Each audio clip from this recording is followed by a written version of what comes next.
Hi, everyone. I'm back with my friend, Dr. Arlene Taylor. And right now, we're just going to discuss some of the top symptoms that would give you a clue you're dehydrated long before you're thirsty. So, Dr. Arlene, talk to us. Well, I made myself a little list, and it's scary. I get goosebumps when I think about it. Wow. So here we go. Okay.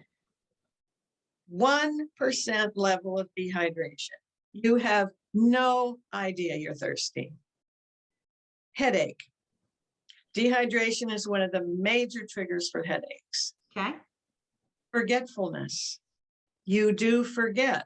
You don't remember what you did 5 minutes ago. You may not even remember what you did 5 days ago. Right.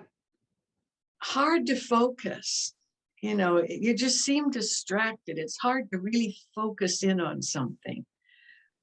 Of course, that results in decreased productivity and the amount of work product that you can put out. So now you're struggling, you're trying to get everything done, and it's not happening efficiently. And then you begin to see general difficulties getting things done.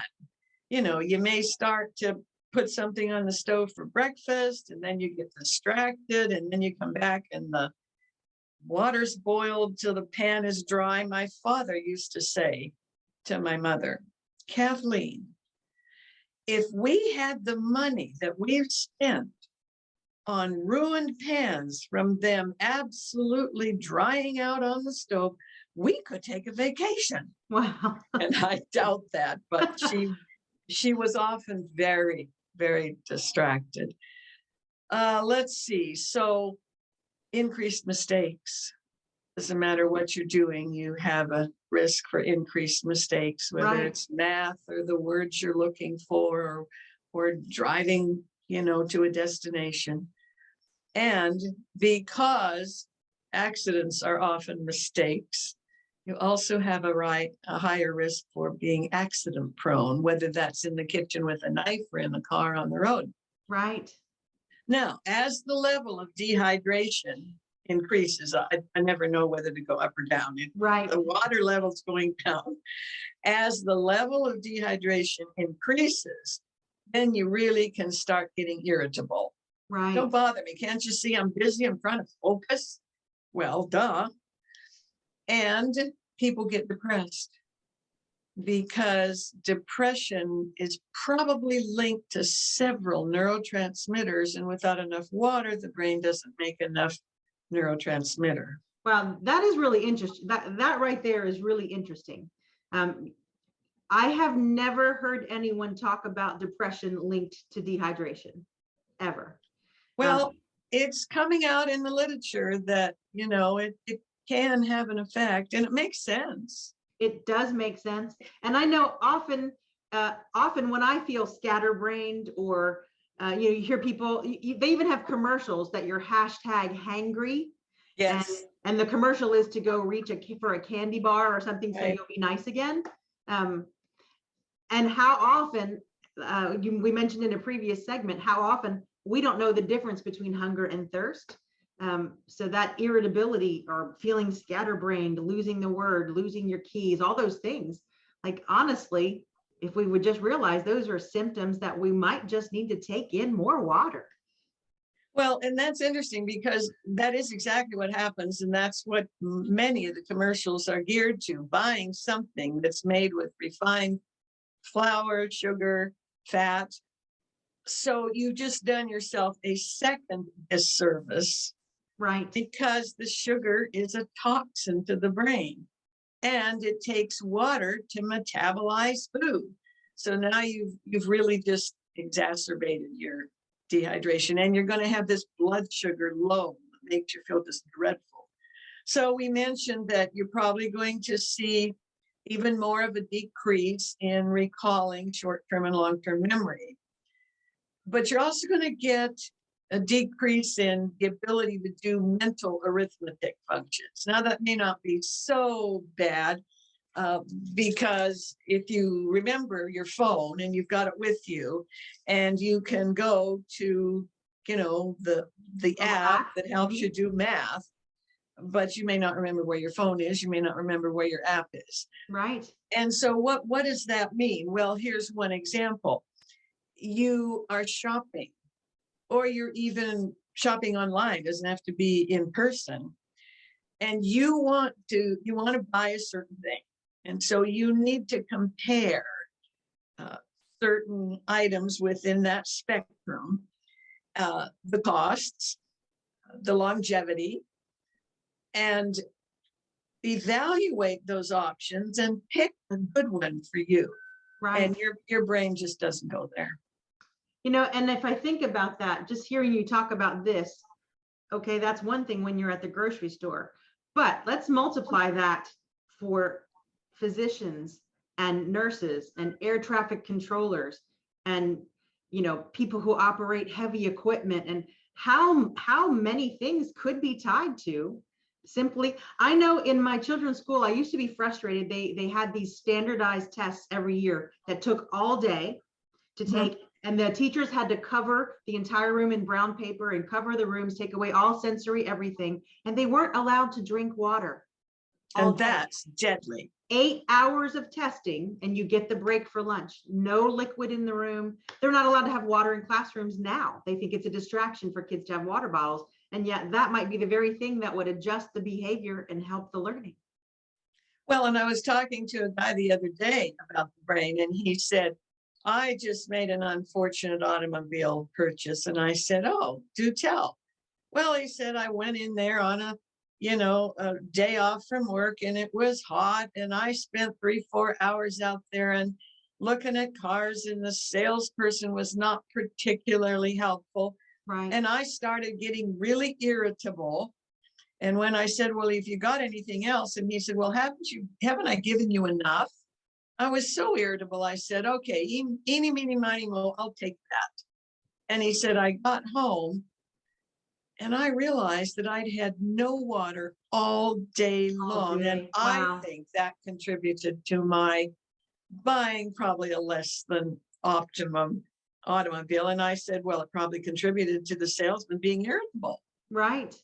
Well, and we how often we impulse buy, or they talk about shopping as therapy, shop therapy, and Shock therapy, not shock therapy. And it might just be that we could protect ourselves, like before we let her sit down to online shopping. Maybe make sure that you have had a full container of hydrogen water before you let your sit down and shop. And I'm taking my cup full now while you're talking. Me too. We've got and also, you know, there are times when you do want a little flavor or something. You know, our friends at Impacts World have created this lovely little packet of Delta E that can be nice to add to water. Yep. Not all the time. Good taste. It has a good taste. It gives you just enough. It's got just a little fizz to it. 20 calories, I think, in the whole packet. It's not full of junk. It's full of good things for your body and your brain.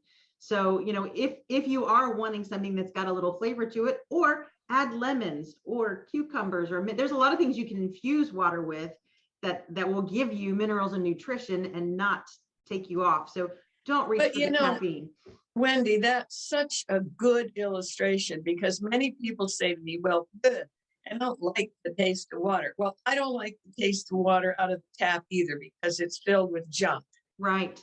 But it's a mindset. So if you get alkaline or hydrogen water, for example, I don't need anything in it. It just tastes pure. Yes.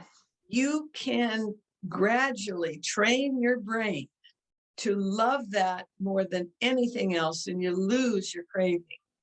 And can I tell you, when I got a hydrogen water machine, and my family sort of all teased me about it and made fun of it, but all those adults, all my kids are adults, but after they started drinking hydrogen water, they drink it all day. I hear the machine go off all the time. I work from home. We've got other people that work from this home, and that machine goes off all day, every day. And so now, instead of grabbing coffee and Gatorade and iced tea, and no one had to tell them to do it, simply by making the decision that I put a hydrogen water machine in my home, it did it for me. Once they started drinking the water and feeling better and enjoying it, You can feel it.